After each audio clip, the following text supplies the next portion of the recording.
মধুময় শ্রীধাম বৃন্দাবনে ভগবান যেমন নানাবিধ লীলা করেছেন।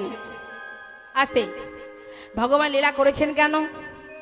নানাবিধ লীলা করেছেন শুধুমাত্র জীব জগৎকে উদ্ধার করার জন্য, জীবকে উদ্ধার করার জন্য, জীবকে শিক্ষা দেওয়ার জন্যই তার এই নানাবিধ লীলা। তা তিনি যে লীলা করেছেন মা, এই লীলা করতে করতে দেখুন, এই যে চতুর্মুখ ব্রহ্মা, যার চারটি বদন, এই ব্রহ্মা যার নাভিকমল থেকে সৃষ্টি, ভগবানের নাভিকমল থেকে ব্রহ্মার সৃষ্টি। তা সেই ব্রহ্মা তিনি ব্রহ্মত্বের অহংকারে বশীভূত হয়ে গোবিন্দকে অর্থাৎ ভগবানকে, নিজের পিতাকে চিনতে ভুল করেছিলেন। আর ভুল করেছিলেন বলেই একদিন যমুনার ধারে সমস্ত সখাগণকে নিয়ে খেলা খেলতে খেলতে যখন তারা পুলিন ভোজনে বসেছে, ঠিক সেই সময় দেবর্ষি নারদ তিনি ভগবানের ওই লীলা দর্শন করে আনন্দে আত্মহারা হয়ে ছুটতে ছুটতে ওই ব্রহ্মার কাছে গিয়ে পিতাকে জানাচ্ছে তিনি হলেন ব্রহ্মা দেবর্ষি নারদের পিতা। তাই ব্রহ্মার মানুষপুত্র হলেই দেবর্ষি নারদ। এখন ব্রহ্মার কাছে গিয়ে দেবর্ষি নারদ ডাকছে পিতা পিতা। যেই না ডাক দিয়েছে ব্রহ্মা বললেন কি হলো দেবর্ষি? পিতা জানো পিতা, আজ আমি কি দেখলাম? আজ আমি বড় আনন্দিত, আমি বড় খুশি। কি দেখেছো? এত আনন্দ কি হয়েছে কি? পিতা আজ যে আমি স্বয়ং ভগবানকে দেখে এলাম। ভগবান? কোথায় ভগবান? শুনবে, আমি দেখে এলাম, আমি দেখে এলাম, দেখে এলাম, দেখে এলাম স্বয়ং ভগবান, দেখে এলাম আমি স্বয়ং ভগবান, দেখে এলাম ওই যমুনা পুলিনে খেলা করে স্বয়ং ভগবান, দেখে এলাম ওই যমুনার পুলিনে খেলা করে স্বয়ং ভগবান, দেখে এলাম ওই নন্দের নন্দন যশোদা নন্দন স্বয়ং ভগবান, দেখে এলাম ওই নন্দের নন্দন যশোদা নন্দন স্বয়ং ভগবান, দেখে এলাম। এই দাঁড়াও, তুমি আর ভগবান খুঁজে পেলে না? ওই নন্দের বেটা কেলে ছোড়া, হ্যাঁ, মাঠে মাঠে ধেনু চড়িয়ে বেড়ায়, সকল রাখাল বালকের এঁঠো খায়, ধুলায় গড়াগড়ি দিয়ে বেড়ায়, সে তোমার কাছে ভগবান মনে হলো? পিতা একবার আপনি নিজে গিয়ে দেখে আসুন, আমার যদি বিশ্বাস না হয়। বিলম্ব না করে চতুর্মুখ ব্রহ্মা শূন্য মার্গ থেকে লক্ষ্য দিলেন। কি দেখলেন? ছোট ছোট বালকদের মধ্যে গোবিন্দ সকলের এঁঠো সেবা করছেন। তাই গৌর হরিগৌর। ওমা আপনারা আপনাদের এঁঠো ভগবানকে দিতে পারেন? কেন পারেন না বলুন তো? তাকে নিজের করে ভালোবাসতে পারেননি। তাই যারা নিজের করে ভালোবাসতে জানে তারা নিজেরা নিজেদের বদনের এঁঠো ভগবানের সেবায় দিতে পারে। শুদ্ধ ভক্ত হতে হবে মা, না হলে তো হবে না। শুদ্ধ ভক্ত হয়ে যদি কেউ তাকে নিজের করে ভালোবাসতে পারে, ভগবান বললেন যে আমাকে ভালোবাসে, যে আমাকে যেমন করে ভালোবাসে আমি তেমন করে তার মনোবাঞ্ছা পূর্ণ করি। যে যথামাং প্রপদ্যন্তে তমস্ততৈব ভজম্যহম মম বর্তানুবর্তন্তে মনুষ্য পার্থ সর্বস্ব। অর্থাৎ যে আমাকে যেমন করে ডাকবে, কেউ যদি সখারূপে ডাকে আস্তে আমি সখারূপে তার বাঞ্ছা পূর্ণ করি। কেউ যদি সন্তান রূপে ভালোবাসে, সন্তান রূপে কে ভালোবাসে? মা। সন্তান রূপে ভালোবাসেন মা যশোদা। হ্যাঁ, তিনি কিন্তু জানে না যে তার ছেলে ভগবান। সখারা যেমন ভালোবাসে সখ্য প্রেমে, তারাও জানে না যে কানাই ভগবান। যেমন মীরাবাই ভালোবাসতেন স্বামী রূপে, সে কিন্তু স্বামী রূপেই তার সেবা পেয়েছিলেন।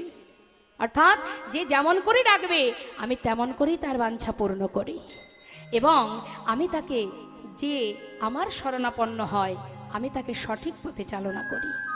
কিন্তু আজ ব্রহ্মা যে কিনা নিজের পিতাকে চিনতে পারল না, সেই ব্রহ্মা এমন ভুল করলেন, ভগবানকে চিনতে না পেরে আজ তার মনে মনে ভাবনা হলো কে এই বালক, এইটুকু বালক সে ভগবান হবে কি করে? ভগবান যে হয় সে তো কোনোদিন কারো রেঠো খায় না, মাঠে মাঠে গরু চড়িয়ে বেড়ায় না, অসম্ভব।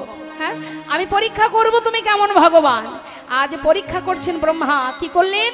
তার নবলক্ষ ধেনুকে হরণ করে নিলেন আর চিন্তা করলেন আমি দেখতে চাই যদি সত্যি তুমি ভগবান হও নিশ্চয়ই তুমি অন্তরে জানতে পারবে যে আমি হরণ করেছি। যদি তুমি জানতে পারো তবেই তো তুমি আমার কাছে আসবে আর আমার কাছে থেকে তোমার ধেনুবৎসকে তুমি ফিরিয়ে নেবে। ভগবান মনে মনে চিন্তা করলেন ব্রহ্মা আজ যখন তুমি আমায় পরীক্ষা করছো, বেশ পরীক্ষা করো, তাহলে আমি আরেকটু সুযোগ করে দিই। তিনি কি করলেন? চতুরতা করে ব্রহ্মার পরীক্ষা যাতে আরো একটু করতে পারে সেই জন্য সখাদের বললেন তোরা বস, আমি একটু আসছি। এই বলে যেই গাভী অন্বেষণে বেরিয়ে গেছে মা, হঠাৎ ওই সখাগণকেও হরণ করে নিলেন। ভগবান মনে মনে চিন্তা করলেন ব্রহ্মা আমিও দেখতে চাই আজ তুমি ব্রহ্মত্বের অহংকারে বশীভূত হয়ে নিজের পিতাকে চিনতে ভুল করছো, আমিও দেখি তুমি কতবার হরণ করতে পারো। ব্রহ্মার মনের চিন্তা ভাবনা এটাই যে ভগবান যদি কেউ থেকে থাকে সে হলো আমি সৃষ্টিকর্তা ব্রহ্মা, আমি ভগবান। আর আমাকে যদি কেউ ভগবান না বলে তাহলে ভগবান আরো একজন আছে, সে কে? দেবাদিদেব মহাদেব, মানে ভোলানাথ। ভগবান বললে তাকে ভগবান বলা যায়, এইটুকু বালক এ কি করে ভগবান হতে পারেনি? তাই গৌর হরি বল। ভগবানের বালক রূপ দেখে ব্রহ্মার আজ মতিভ্রম হলো, সে বুঝতে পারলো না, চিনতে পারলো না। তাই কিছু সময় পর প্রভু মনে মনে ভাবলেন বেশ ব্রহ্মা তুমি পরীক্ষা করো। বিলম্ব না করে ব্রহ্মা চলে গেল আর এদিকে ভগবান নিজের অঙ্গ থেকে আবার নবলক্ষ ধেনু দ্বাদশ রাখালকে সৃষ্টি করে আপন আপন ঘরে ফিরে গেল। ফিরে যাওয়ার পর এইভাবে লীলা চলতে চলতে হঠাৎ পরের দিন ব্রহ্মা মনে মনে চিন্তা করলেন আজ আমি দেখব তুমি কাদের নিয়ে খেলা করো, তুমি কেমন ভগবান। ব্রহ্মা শূন্য মার্গ থেকে লক্ষ্য দিলেন ছোট ছোট বালকদের নিয়ে খেলা করছে। আহা, অবাক দৃষ্টিতে তাকিয়ে আছে, মনে মনে ভাবছে এরা কারা? আমি তো সবাইকে হরণ করেছি, তাহলে এরা কোথা থেকে এলো? কিছুতেই বুঝতে পারছে না মা। দেখুন আজ নিজের সন্তান যদি নিজের মাতা পিতাকে ভুলে যায় ভাবুন তার কি সাজা হতে পারে। কিন্তু বাবা মা কি কোনো সাজা দেয় সন্তানকে? দেন না। আজ ভগবানও কিন্তু ব্রহ্মাকে কোনো সাজা দেননি। কেন দেননি? না ভগবান ব্রহ্মা যখন চিনতে পারলো না, ব্রহ্মার অপরাধ কি? সে নিজের পিতাকে চিনতে পারেনি। আর হরণ করলেন কেন? ভগবান ব্রহ্মাকে দিয়ে করালেন, তাই ব্রহ্মা করলেন। কেন করালেন? না বৃন্দাবনের ব্রজমাই তাদের মনে বাসনা ছিল। শুধুমাত্র ব্রজমাতা নয়, বৃন্দাবনের যারা ধেনুবৎস গাভী মাতা তাদেরও বাসনা ছিল, হে কৃষ্ণ পশুকুলে জন্ম পেয়েছি ঠিকই, কিন্তু তোমাকে যদি সন্তান রূপে কাছে পেতাম, যদি সন্তান হয়ে আমাদের কাছে এসে আমাদের সন্তান যেমন দুগ্ধ পান করে তুমি যদি আমাদের পুত্র হয়ে দুগ্ধ পান করতে, এই পশুকুলে জন্ম পেলেও এই বৃন্দাবনে জন্ম পাওয়া ধন্য হতো। ব্রজমাইদের মনে বাসনা ছিল কানাই তুই যে মা যশোমতীর কোল আলো করে এলি, তোর মতো সন্তানকে যদি আমরা পেতাম আমাদের এই মানব জন্ম ধন্য হতো। তাই সকলের বাসনা পূর্ণ করার জন্য ভগবান নিজের অঙ্গ থেকে সৃষ্টি করে আপন আপন ঘরে সকলেই চলে গেল। আর আজ তাদের নিয়ে যখন খেলা খেলছেন ব্রহ্মা মনে মনে চিন্তা করছে এরা কারা, কোথা থেকে এলো এরা, কিভাবে এলো এরা, কিছুতেই বুঝতে পারছে না। আর ঠিক সেই সময় মা আজ ব্রহ্মা নিজের পিতাকে চিনতে পারছেন না। আর এদিকে দেখুন একজন মুসলমান ভক্ত তিনি ভগবানের লীলা দর্শন করে কত সুন্দর পদাবলী লিখছেন। কি লিখছেন পদাবলীতে? সে কিন্তু মুসলমান কুলে জন্ম নিয়েছেন, তার নামটা আমরা শুনবো, শেষেই শুনবো সেই মুসলমান ভক্তটিকে। যিনি ভগবানকে দর্শন করে পদাবলী করছেন তিনি একজন বিধর্মী মুসলমান। আর আমাদের নাভি কমল থেকে, প্রভুর নাভি কমল থেকে যার জন্ম ব্রহ্মা, সে নিজের পিতাকে চিনতে পারছে না। কি লিখছেন? আহা খেলা তো খেলা তো খেলা তো, খেলা তো খেলা তো খেলা তো, আহা খেলা তো খেলা তো খেলা তো, খেলা তো খেলা তো, খেলা তোরা সুন্দর শ্যাম, খেলা তোরা সুন্দর মোহন মোরতে মধুর মোহন মোরতে মধুর হেলে রাম রাম রাম রাম রাম কানায়, রাম রাম রাম রাম রাম কানাই, খেলা খেলে রাম রাম রাম রাম রাম কানাই। কত সুন্দর পদাবলী লিখছেন সেই ভক্ত। কি লিখছেন? ওই দেখো আমাদের গোবিন্দ খেলা খেলছে, কাদের সাথে খেলছে চেয়ে দেখো। প্রিয় শ্রীদাম সুদাম মেলি, আহা প্রিয় শ্রীদাম সুদাম মেলি,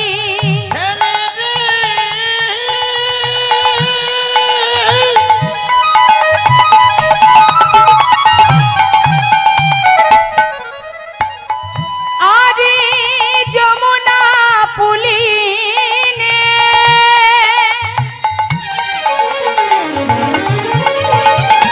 শাখা শনে,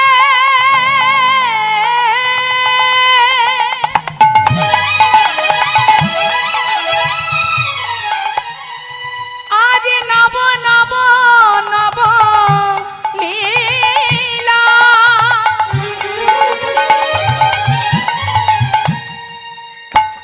আজ শাখা শনে প্রাণী গোবিন্দ আমার,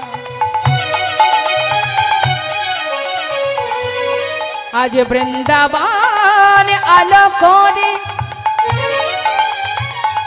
আজ অপরূপ খেলা খেলে, তাদের আনন্দের আর সীমা নাই, সীমা নাই গো।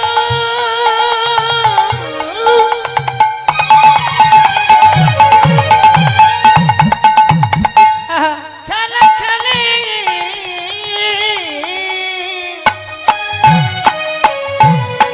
প্রিয় শ্রীদাম সুদাম মেলি, তপন তনয়া তীরে কেলি, প্রিয় শ্রীদাম সুদাম মেলি, তপন তনয়া তীরে আসে। কেলি। হরে কৃষ্ণ। তপন মানে কি? ওই যে মা উঠে দাঁড়িয়েছেন, একটু আমাকে দিকে তাকাতে বলুন তো। দাঁড়ান দাঁড়ান দাঁড়ান দাঁড়ান, বসলেন কেন? আচ্ছা আপনি কোথাও যাচ্ছেন? আমার প্রশ্নের উত্তরটা দিয়ে যান, একটু ডেকে দিন ডেকে দিন। এই যে আমি রাখছি, আমি আমি আমি তপন মানে কি বলুন তো?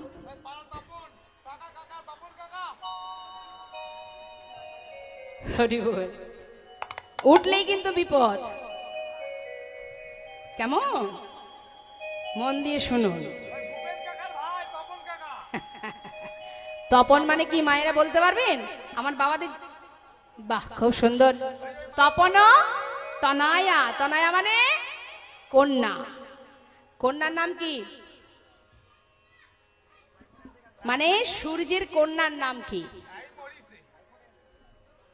খুব সুন্দর, ঠিক বলেছেন। তাও গোবিন্দ খেলছেন কোথায়? সূর্যের কন্যা কে? যমুনা। কেন? ভাই ফোঁটা আসছে, দেখবেন সবাই বলবে ভাইয়ের কপালে দিলাম ফোঁটা, জমের দুয়ারে পড়লো কাটা, যমুনা দেয় জমকে ফোঁটা, আমি দেই আমার ভাইকে ফোঁটা, তাই তো? তাহলে এই যে জম মানে যমুনা যাকে ফোঁটা দেয় মানে জম, এই জম হচ্ছে সূর্যের পুত্র। জমের কথা শুনলে সবাই ভয় পায়, একদিন দেখা হবে তার সাথে।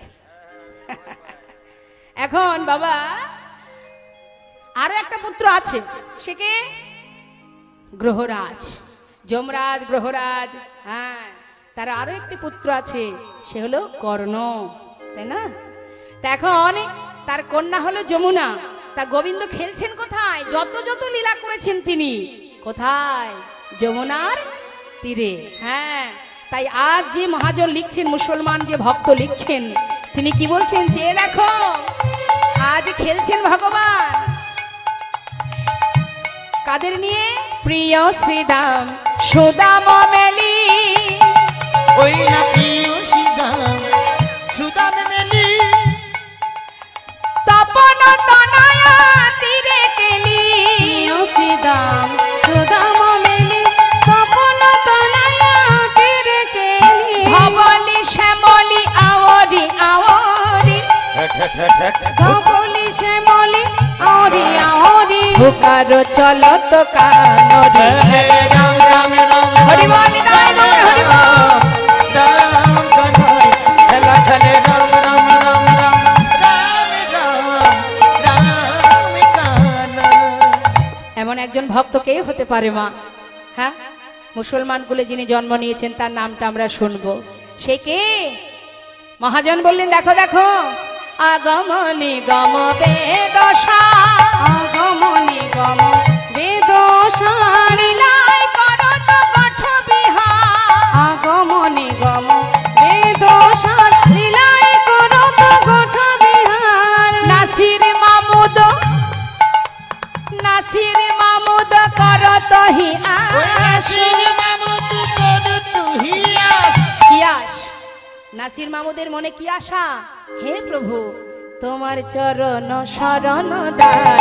খেলা খেলে নিতাই গৌর হরি বল। রাম রাম রাম কানাই খেলা খেলে রাম রাম রাম রাম রাম রাম কানাই। তোমার চরণে শরণ করি প্রভু, তোমার চরণে আমায় ঠাঁই দাও। তাহলে নাসির মামুদ এত সুন্দর পদাবলী লিখছে, আর ব্রহ্মা তিনি কি করলেন? কিছুতেই বুঝতে পারছেন না যে ভগবান কাদের নিয়ে খেলছেন, তিনি ভগবান কিনা, এরা কারা, কোথা থেকে এলো এরা। হঠাৎ ব্রহ্মা দিব্য দৃষ্টি দিলেন। দিব্য দৃষ্টি যেই না দিয়েছে বাবা, দেখলেন কি? সবাইকে নারায়ণ স্বরূপে। যত রাখাল বালক আছে, যত ধেনুবৎস আছে, সবাইকে নারায়ণ স্বরূপ দর্শন করে অদূরে শঙ্খচক্র গদা পদ্মধারী চতুর্ভুজ নারায়ণকে দেখে হঠাৎ তার আত্ম অহংকার দূরীভূত করে ছুটে গিয়ে প্রভুর চরণটা বুকের মধ্যে জড়িয়ে ধরে চিৎকার করে বলে উঠলেন, দয়াময় প্রভু গো,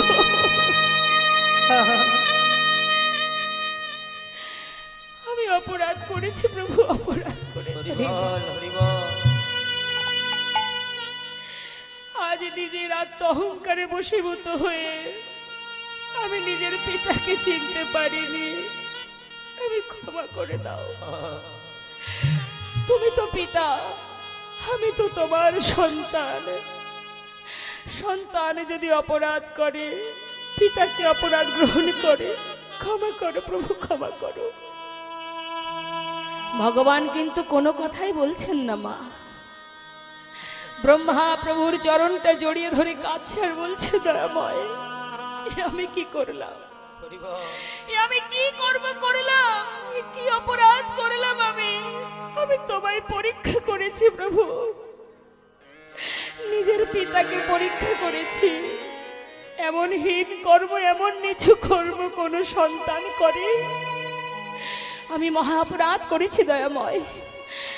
চরণ দুটি জড়িয়ে ধরে আজ ব্রহ্মা প্রভুর চরণ ধরে কাজ 64টি শ্লোক পাঠ করেছিলেন। তার মধ্যে আমি কয়েকটা শ্লোক আপনাদের শোনাবো। শেষ শ্লোকটা, ঈশ্বর পরম কৃষ্ণ সচ্চিদানন্দ বিগ্রহ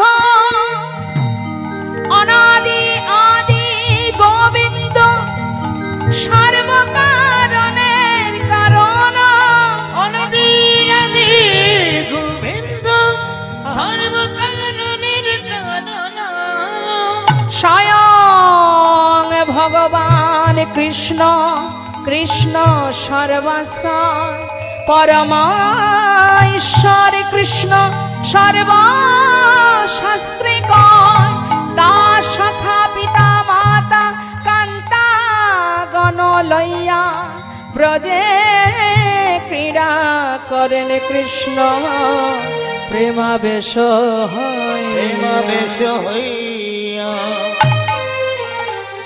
হে দয়াময়, তোমায় চিনতে পেরেছি আমি, আজ তোমাকে পরীক্ষা করেছি। এই যে অপরাধ, এই অপরাধের জন্য তুমি আমায় সাজা দেবে না আমি জানি প্রভু, তাই নিজের সাজা নিজেই চেয়ে নিলাম।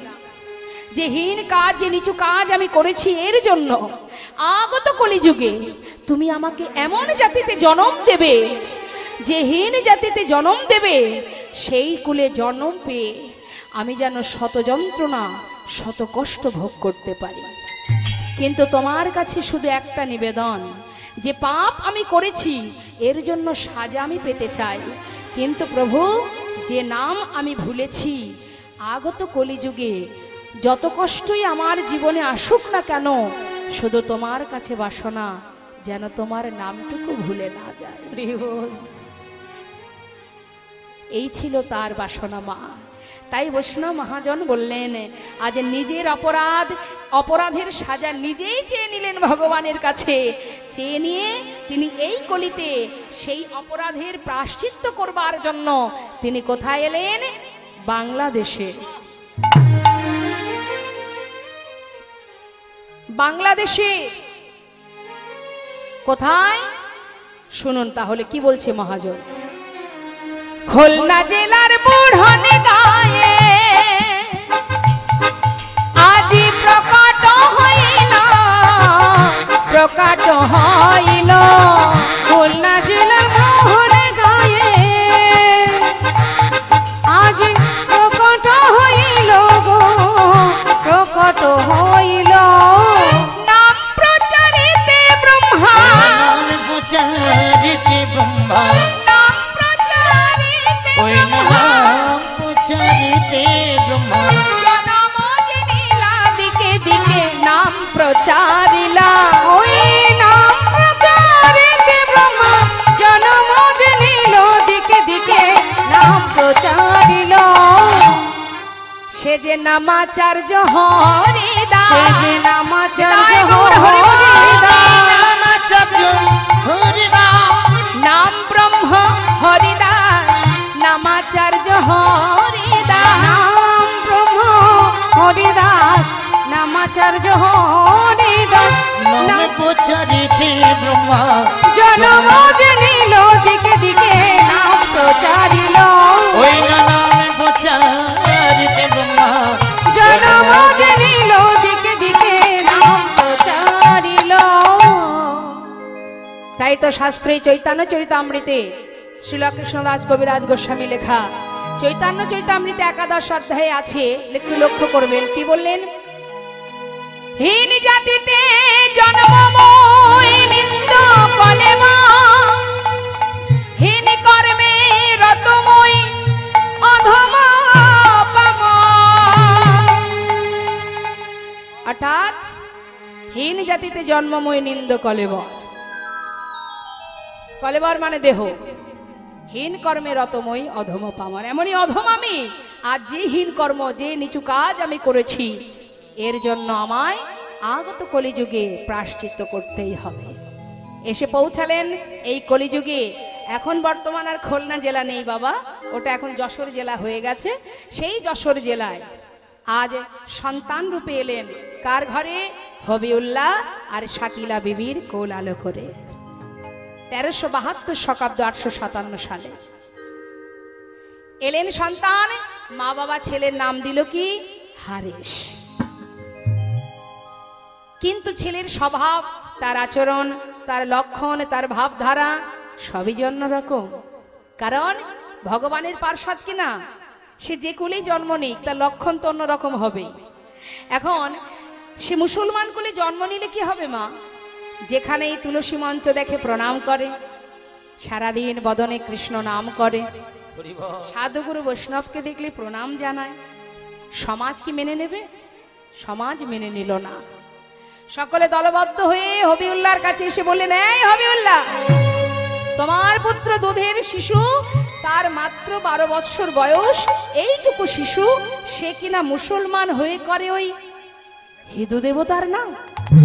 শুনে রাখো, আমাদের মুসলমান সমাজের কলঙ্ক হবে, জাত চলে যাবে।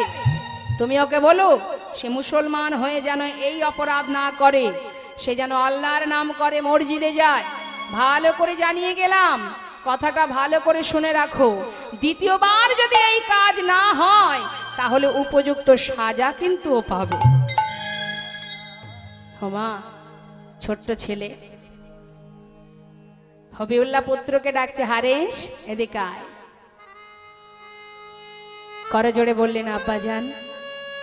কিরে, ওরা যে বলল তুই নাকি কৃষ্ণ নাম করিস? হ্যাঁ। কেন করিস ওই নাম? হ্যাঁ রে, জানিস না স্বধর্ম নিধনংসে পরধর্ম ভয়াবহ, ওই নাম কেন করিস? বাবা, তুই যে আমার একমাত্র সন্তান, এমন কর্ম করিস না। ওরা যে তোকে সাজা দেবে, তোকে কষ্ট দেবে, তোকে আঘাত দেবে। বাবা, আমি তোর কাছে বারবার বলছি, এই নাম ভুলে যা। আরে আল্লাহর নাম কর, মসজিদে যাবি, নামাজ পড়বি। ছোট্ট ছেলে বলে উঠলেন, আব্বাজান, কি ক্ষমতা আছে আমার তার নাম করার? আমি তো নিমিত্ত মাত্র, ক্ষুদ্র জীব মাত্র, তার নাম করার ক্ষমতা শক্তি আমার নেই।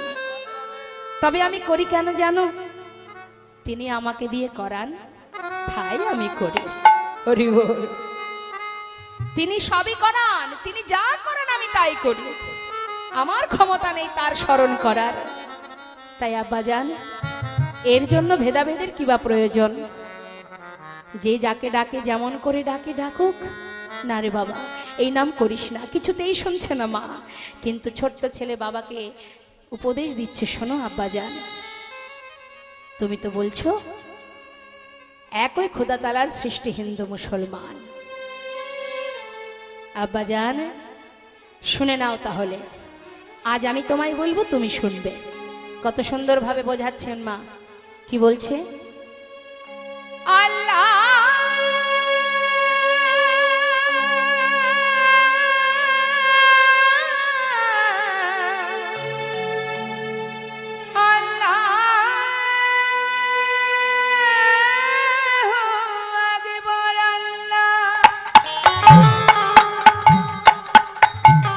আব্বাজান, আল্লাহু আকবার।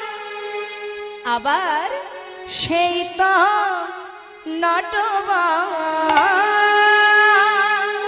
আল্লাহু আকবার, সেই তো নটবর। আল্লাহু আকবার, সেই তো নটবর। যে যে ভাবে তাকে ডাকে, যে যে ভাবে তাকে ভজে। যে যে ভাবে তাকে ডাকে,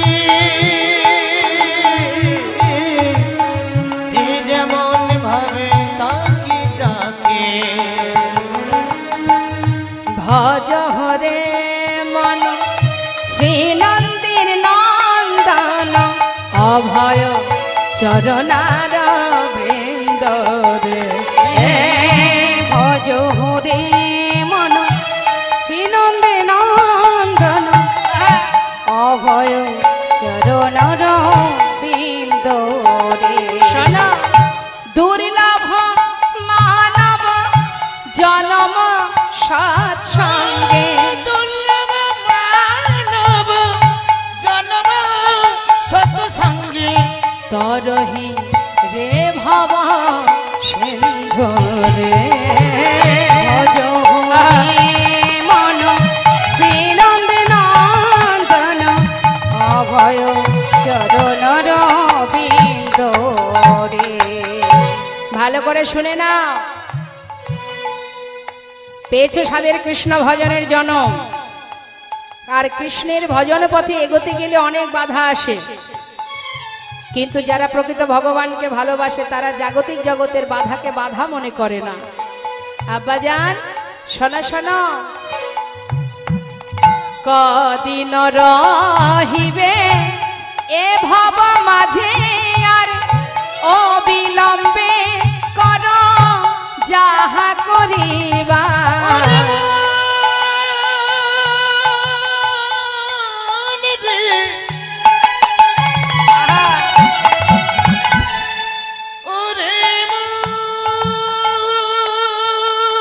হরি বল।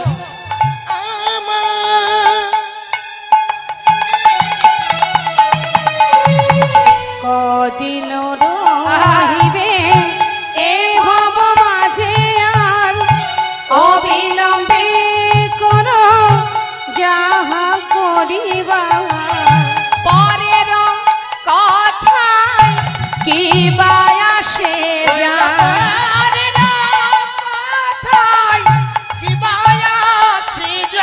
আছে এখানে একটু কথা না বললেই নয় বাবা। আজ হরিদাস ঠাকুর বলছেন পরের কথায় কি বা আসে যায়। দেখবেন আমাদের ইহজগতে সমাজের মানুষ তারা কি করে, তুলসীর মালা গলায় পড়তে গেলেও চিন্তা করে লোকে দেখলে কি বলবে, কীর্তন শুনতে আসলেও চিন্তা করে, না জানি কেউ বলে বসে কি রে বড় কীর্তন ভক্ত হয়ে গেলি রে। হ্যাঁ, এই যে নানান বাধা, যারা প্রকৃত ভগবানকে ভালোবাসে তাদের ইহজগতের বাধাকে তুচ্ছ করে দেয়। তাই হরিদাস বলছেন, হারেশ বলছেন, আব্বাজান পরের কথায় কি বা আসে যায়,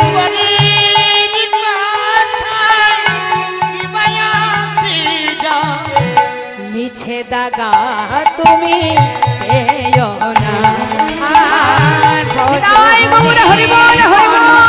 শ্রীনন্দে নন্দন অভয় চরণ রবিন্দ রে। বাবাকে তো বুঝিয়ে দিলেন, আব্বাজান চিন্তা করো না তুমি, আজ থেকে আমার জন্য তোমার কাছে আর কেউ কোনোদিন আসবে না, নালিশ করতে আসবে না। বাবা ভাবলেন ছেলে বোধহয় আর এই নাম করবে না, কিন্তু মাগো যে জন হৃদয় মন্দির থেকে একবার গোবিন্দকে ভালোবেসেছে, পৃথিবীতে যদি কিনা সে মনে মনে ভাবে যে আমি ভগবানের নাম আর করব না, সে কখনো কোনোদিন অন্তর থেকে আর ভুলতে পারবে না, যদি প্রকৃতকেও ভালোবাসে। তাই আজ ছোট্ট ছেলে হারেশ আব্বাজানকে সান্ত্বনা দিয়ে সেই দিন রাত্রে মনস্থির করলেন আমি আর এখানে থাকবো না, কারণ এখানে থাকলে আমার গোবিন্দ ভজন হবে না। তাই সব কিছু ফেলে রাত্রির অন্ধকারে নামকে সম্বল করে, নামকে ভরসা করে, কোনো কিছু চিন্তা না করে ঘর ছেড়ে পথে নেমে গেলেন। তাই গৌর হরিবল, হরিবল। নাম তার হারেশ, নাম গাইতে গাইতে যাচ্ছে দিনের পর দিন, কৃষ্ণ গুণগান গাইতে গাইতে পথ ধরে অতিক্রম করছে, যাচ্ছে। একদিকে নাম গাইছে আর একদিকে নাম প্রচার করছে। আর হারেশ যখন, সাউন্ডটা ঠিক করুন, হারেশ যখন নাম গাইতে গাইতে যাচ্ছে মা, যে পথ দিয়ে যাচ্ছে সেখানকার সেই পথের ধারে যারা বসবাস করে এমন মধুমাখা কৃষ্ণ নাম শ্রবণ করে তারাও সেই ভক্তের পাছু পাছু নাম গাইতে গাইতে যাচ্ছে। হরিবল। বৈষ্ণব মহাজন দেখছেন আর বলছেন দেখো দেখো আজ চলেছেন ভক্ত হরিদাস, নাম কি তখন হারেশ। পথ চলিতে আর বলিতে, হরিবল হরিবল। গাইতে গাইতে যাচ্ছে আর সবাইকে বলছে, সবাই বলো পথ চলিতে আর বলিতে, পথ চলিতে আর বলিতে, পথ চলিতে আর বলিতে, তোমরা লহ লহ কৃষ্ণ নাম মধুর নাম হরি নাম, লহ লহ কৃষ্ণ